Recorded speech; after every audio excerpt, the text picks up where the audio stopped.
Tamil Senior August 2006. Get ready. 10 seconds. 5 seconds. Start.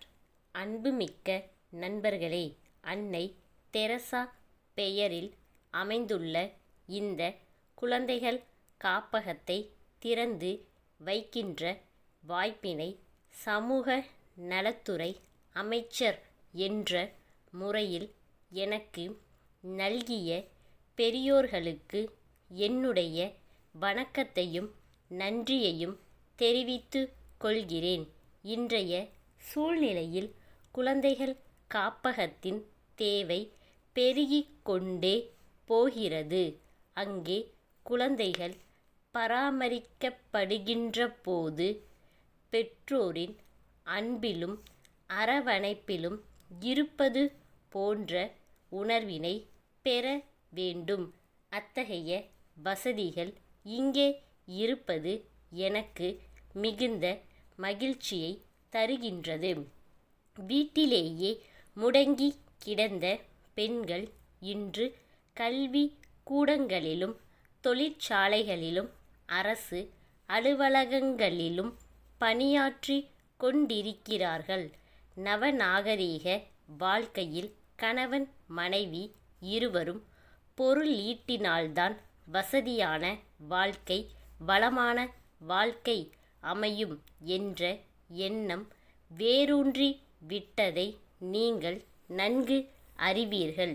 இருவரும் பணியாற்ற சென்றுவிட்டால் குழந்தையை யார் கவனிப்பது என்ற பிரச்சனை எழுகின்றது. இந்த காரணத்தாலேயே முன்பெல்லாம் பெண்கள் வேலைக்கு செல்லாமல் இருந்தார்கள். வேலைக்கு சென்றாலும் திருமணத்திற்கு பின் அந்த வேலையை விட்டுவிடக் கூடிய நிலைமை ஏற்பட்டது.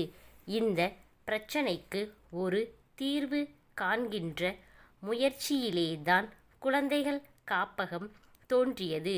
இது பணிக்கு செல்லும் பெண்களுக்கு ஒரு வரப்பிரசாதமாக அமைந்துள்ளது என்பதை தெரிவித்துக் கொள்கிறேன். இந்த காப்பகத்தில் குழந்தைகள் பராமரிப்பில் தேர்ச்சி பெற்ற செவிலியர்களும் ஆயாக்களும் இருக்கிறார்கள். குழந்தைகள் மகிழ்ச்சியாக இருக்க விதவிதமான விளையாட்டு பொருள்கள் இருக்கின்றன. இயற்கையான முறையில் குழந்தைகளின் ஆரோக்கியத்தை பேணுகின்ற வகையில் காப்பகத்தை சுற்றி அழகிய பூச்செடிகள் வளர்க்கப்படுகின்றன. இந்த நேரத்தில் இங்கே ஒன்றை சுட்டிக்காட்ட விரும்புகிறேன். இளமையில் கல் என்பது ஒரு முதுமொழி. அதற்கேற்ப 5வது வயதிலேயே குழந்தைகளை பள்ளி கூடத்திற்கு அனுப்ப வேண்டுமென்ற சிந்தனை இருந்தது. ஆனால் இப்போது அந்த கூற்று மாறிவிட்டது. கருவிலேயே குழந்தை கேட்கும் திறமை பெற்றுள்ளதாக அறிவியலாளர்கள் கூறுகிறார்கள். கருவிலேயே கண்ணன் உபதேசத்தை அபிமன்யு கேட்டான் என்ற மகாபாரத கதையை இது மெய்ப்பிக்கிறது. அதனால் காப்பகத்தில் உள்ள குழந்தைகளின் கேட்கும் திறமையும் நினைவாற்றலையும் மேம்படுத்த முடியும் என்பது தெளிவாகின்றது. ஆகையால் இத்தகைய அமைதியான சூழ்நிலையில் குழந்தைகளுக்கு ஒழுக்கத்தையும் எளிய முறையில் கல்வியையும் போதிக்க தகுதியான ஆசிரியர்களை நியமித்தால் சிறப்பாக இருக்கும் என்பதை தெரிவித்துக் கொள்கிறேன்.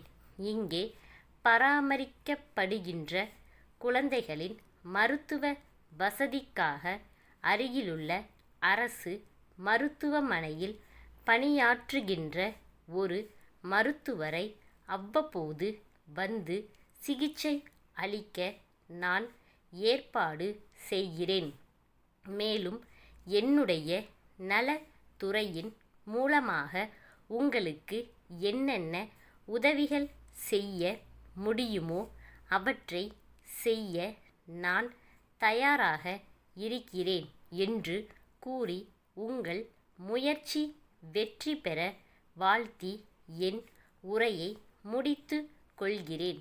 ஈரோடு மாவட்ட கைத்தறி நெசவாளர் கூட்டுறவு சங்கங்கள் இணையத்தின் செயலாளர் திரு மு. சுரேந்திரன்.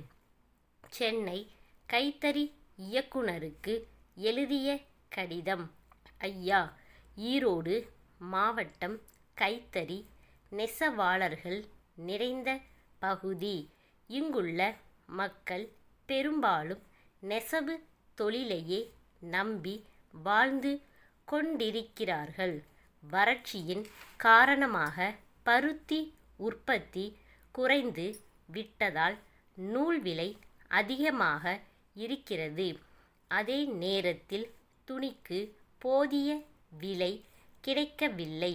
அதனால் கைத்தறி துணி பெருமளவுக்கு தேங்கிவிட்டதால் நெசவாளர்கள் வேலையின்றி தத்தளித்து கொண்டிருக்கிறார்கள். இந்நிலையில் அரசுதான் அவர்களுக்கு ஆதரவளிக்க வேண்டும். வரும் பொங்கல் பண்டிகையை முன்னிட்டு வறுமை கோட்டிற்கு கீழே உள்ளவர்களுக்கு இலவச வேட்டி சேலைகளை அரசு வழங்கும். அதற்கு தேவைப்படும் துணிகளை இப்பகுதியில் இருந்து கொள்முதல் செய்தால் நெசவாளர்களின் துயர் ஓரளவுக்கு துடைக்கப்படும். அதோடு நியாயமான விலையில் தேவையான நூலும் அவர்களுக்கு வழங்கப்பட்டால் அவர்களுடைய வாழ்வில் ஒளியேற்றி வைத்ததாக மகிழ்ச்சியடைவார்கள். இதற்கு இயக்குனர் அவர்கள் அரசுடன் தொடர்பு கொண்டு உரிய நடவடிக்கை எடுக்கும்படி கேட்டுக்கொள்கிறோம். தங்கள் நம்பிக்கையுள்ள ஸ்டாப்.